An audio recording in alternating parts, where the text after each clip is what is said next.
सलमान खानच्या घराबाहेर फायरिंग करून ते दोघेजण वांद्रे पोलीस स्टेशनवर पोहोचले.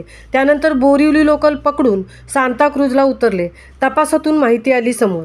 बॉलिवूड अभिनेता सलमान खान याच्या वांद्रे परिसरातील घराबाहेर करण्यात आलेल्या अंधाधुंद गोळीबार प्रकरणात एक महत्त्वाची माहिती समोर आली आहे. सलमान खानच्या घराबाहेर गोळीबार केल्यानंतर हल्लेखोर कुठून कुठे गेले याचा माग काढण्यात मुंबई पोलिसांना यश आले आहे. या दोन हल्लेखोरांनी रविवारी पहाटे सलमान खानच्या घराच्या दिशेने गोळ्या झाडल्या होत्या. या घटनेची माहिती समोर येताच मुंबईत एकच खळबळ उडाली होती. त्यानंतर मुंबई पोलिसांनी वेगवेगळी पथके स्थापन करून तपासाला सुरुवात केली होती. या तपासादरम्यान आता पोलिसांच्या हाती महत्त्वाची माहिती लागली आहे. चौकशीदरम्यान समोर आलेल्या माहितीनुसार सलमान खानच्या घराबाहेर फायरिंग केल्यानंतर दोन्ही आरोपी पश्चिम रेल्वेच्या वांद्रे पोलीस स्थानकात पोहोचले. वांद्रे पोलीस स्टेशनच्या फलाट क्रमांक 1 वरून या दोघांनी सकाळी 5:08 बोरिवलीच्या दिशेने जाणारी लोकल ट्रेन पकडली. मात्र हे दोघेजण मध्येच सांताक्रूज रेल्वे स्टेशनवर उतरले.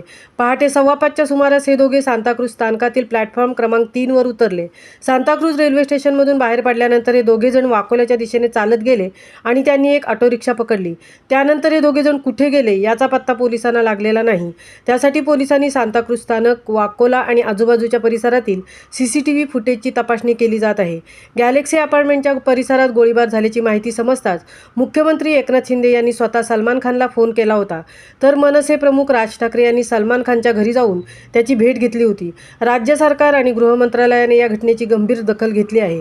दरम्यान अनमोल बिश्रोई नावाच्या व्यक्तीने फेसबुकवरून या हल्ल्याची जबाबदारी स्वीकारली आहे. त्यामुळे या हल्ल्याचा बिश्रोई गँगशी संबंध असल्याची शक्यता वर्तवण्यात येत आहे. मुंबई पोलिसांकडून या प्रकरणाची चौकशी आणि तपासाची सूत्रे वेगाने हलवली जात आहेत.